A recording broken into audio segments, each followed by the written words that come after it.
as a queen. Chubby is the new sexy.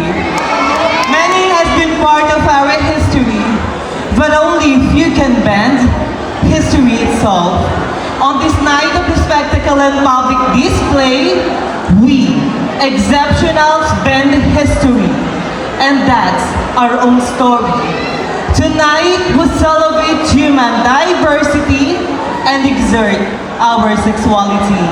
A glorious, glamorous, extravagant evening to each and everyone.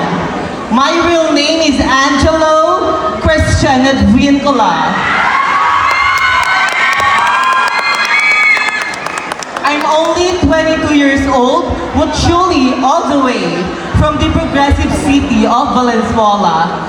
I am a graduate with a bachelor's degree of secondary education at one of the finest universities here in the Philippines, the Pamantasan ng Lungsod ng Valenzuela.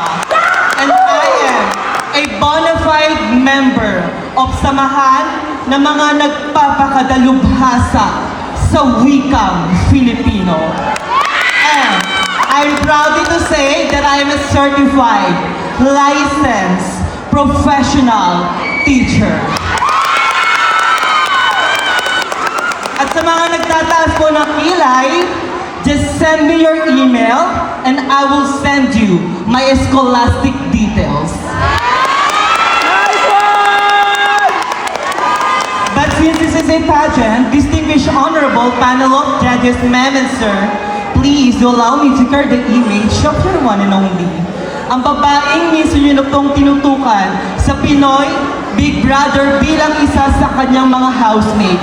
At ang babaeng minsan nyo na rin pong sinubaybayan sa Miss Universe Philippines bilang isa sa mga kandidata.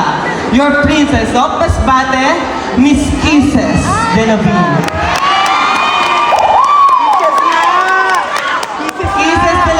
Nag-iiwan po sa inyo ng isang katagang. Mahirap magpakababae kung hindi po tayo isang tunay na babae. Mahirap din po ang magpakalalaki kung di po tayo isang tunay na lalaki. Ngunit mas mahirap po ata ang magpakatao kung di nyo po kami gagalangin at rerespetuhin bilang isang tao. Once again, this is AC Advincula saying, judges, just mark my number because I will give you a night to remember. Good evening. Kung gusto ko laging makita